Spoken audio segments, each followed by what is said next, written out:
friends, I'm very happy to be here. Delighted that this meeting is taking place. We need more meetings like this all over this city and all over Britain. Because hearing the last speaker and what she said about the victimization of young Muslim students and non-students who protest against the occupation of foreign lands by British troops, one way to break their isolation is by having massive, large-scale support for them from non-Muslim students and non-Muslim students.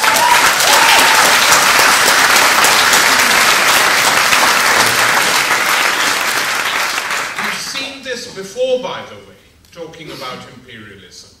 We've seen the targeting and victimization of communities who were resisting imperialism in different parts of the world and in this country. The most recent example is the Irish and what happened to the Irish people in this country when they were fighting to get British troops out of Ireland. Fighting for many, many years, the Irish community in this country was targeted.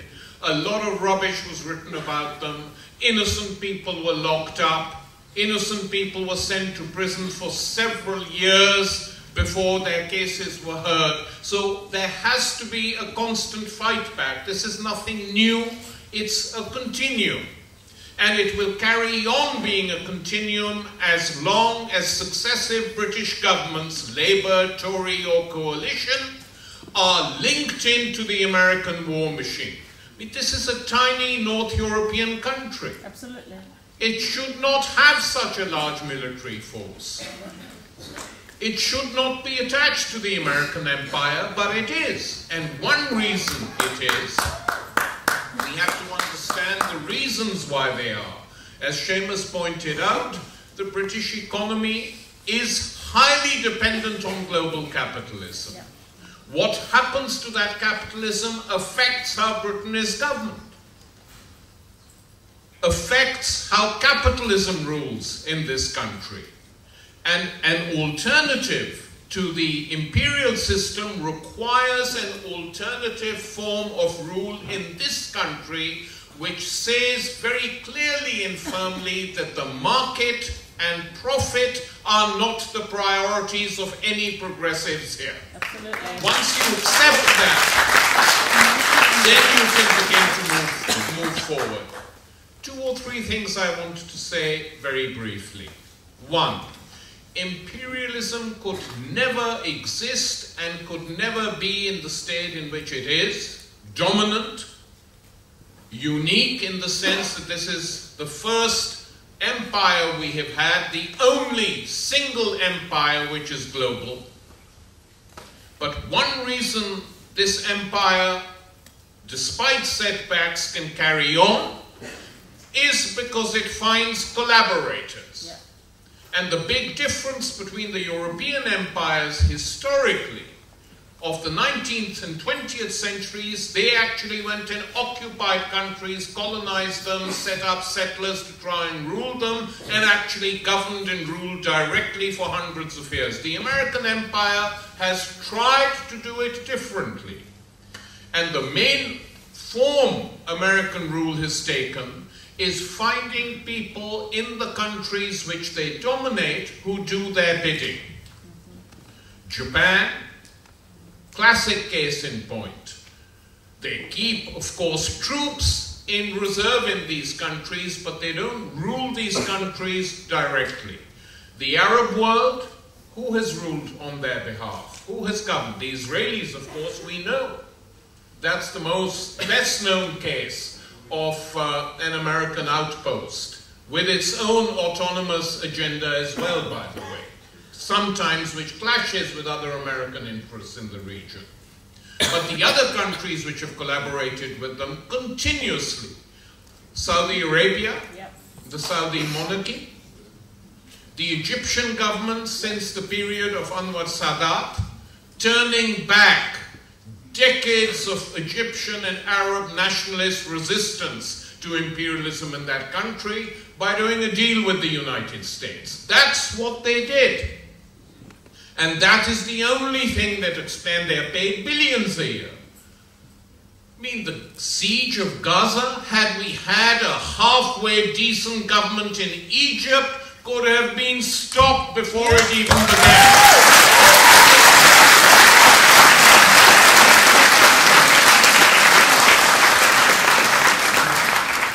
And we have to understand this very well, because without it you can't understand the political, ideological power of imperialism. It dominates through local oppressors, through local dominators, whichever part of the world they may be in.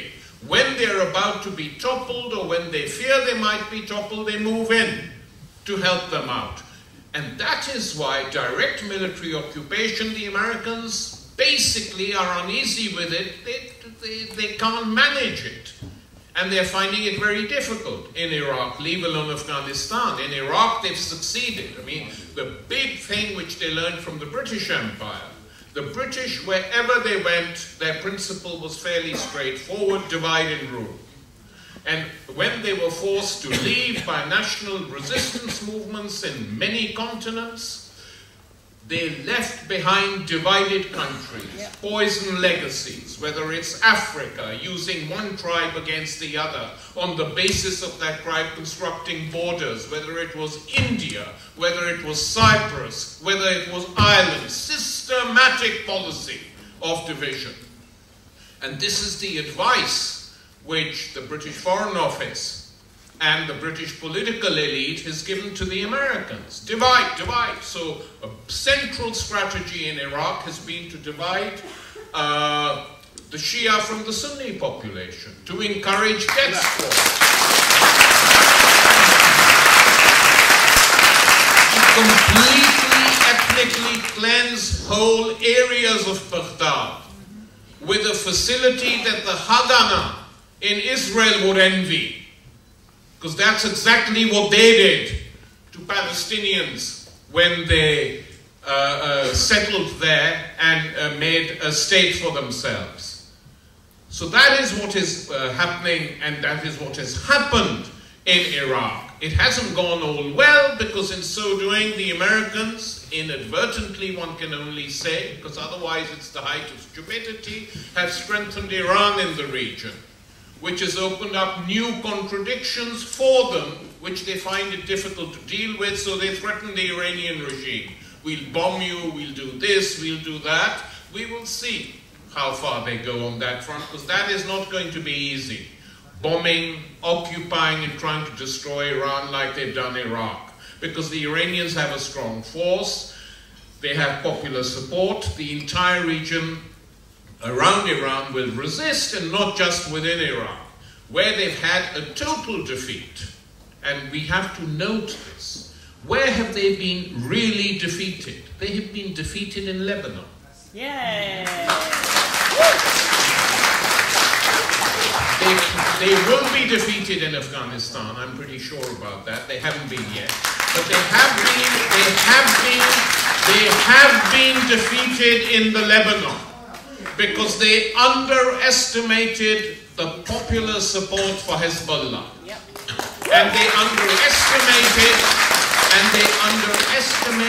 Nasrullah's capacities and capabilities as a political leader capable of uniting many people outside his own base of support. They underestimated that, because they always think that the people who are collaborating with them are the best people and can deliver. And in most cases, these jokers can't deliver anything.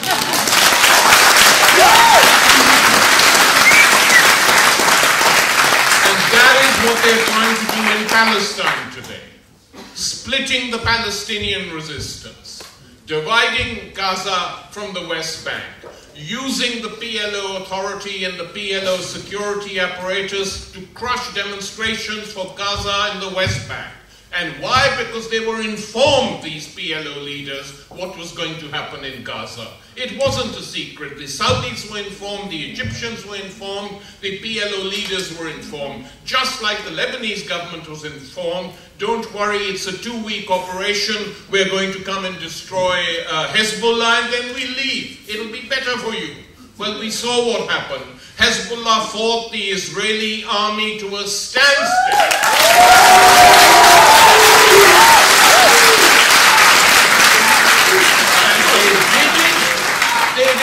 Because they had political support, because the poorer sections of Lebanese society supported them. And were a new census to be taken in Lebanon, a lot of people would get shocked, because the population is transformed since the last consensus was held in 1936. But they don't want a consensus, those who want to keep Lebanon like it is, divided, because it doesn't suit their interests and their needs. So that's the point I'm making to you, is that without collaborators and collaborationists, imperialism cannot exist in these regions. Yep. And so, popular movements within the Arab and Islamic worlds are extremely important for bringing these regimes down. That is how it was done against the European colonial powers. Many of the things that are being said today about the Palestinians, about the Lebanese, were being said about the Algerians who were fighting the French and against whom the most vile tortures were being used by civilization. We've heard all this before. And the way they kill Vietnamese in Vietnam, 2 million Vietnamese, 90% of them civilians killed in the name of what? Freedom and democracy? That's what they said. And what has happened in the world, Seamus was absolutely right on that after the collapse of the Soviet Union and the communist world, they thought they could remold the world completely in their own way, and for a long time they got away with it. But there is now increasing resistance and increasing opposition to this. And the crisis of the capitalist system, which we saw when the Wall Street system crashed in 2008, shook them. They were not prepared for it. Many left-wing and other economists had predicted that the system was incredibly shaky and rocky. They didn't believe it. So that crisis is now creating severe contradictions and problems for American and European capital. And that is why they are launching these austerity measures in this country and in other parts of Europe. And these austerity measures are creating a new mood all over Europe, not just in this country, which we've seen with the student rebellions. All over Europe there is a new mood. People wanting answers, people knowing instinctively that there is an alternative, as of course there is an alternative. And the alternative is to challenge the domination of this form of capital. To come up, it can be done. It can be done, but it needs continuous resistance. The student movement in this country surprised them, because David Cameron and his chums were busy boasting to the other Europeans, Britain is safe, fine, we've had Thatcher, Blair, we've got the country under control, nothing, and suddenly the student movement erupted. And they were very embarrassed, and that is why they will try and crush it. And that is why the remarks made by the speaker before me about the use of police methods, police atrocities, is designed to attack your democratic rights. And these democratic rights to demonstrate, to march peacefully, rights without which democratic rights would not have been won in this country. The right to vote, the right for women to vote, had these movements been crushed. So we have to carry on. young and old, together, fighting against a system that tries to stop us and that tries to punish us for all its own mistakes. Yeah. Because the reason the system is in crisis, the capitalist system, is not because of the ordinary citizens of the world. It is in crisis because of what they tried to do and what they thought they could get away with, and naked, unbridled greed. And that can be resisted and that can be fought. And the minute you begin to do that, the question comes up about what this system is globally. Because what the global imperialist system is capitalism multiplied by 100. So we have to understand that both the struggle here and the struggle against the empire in different parts of the world go hand in hand, and we will fight together. Yeah.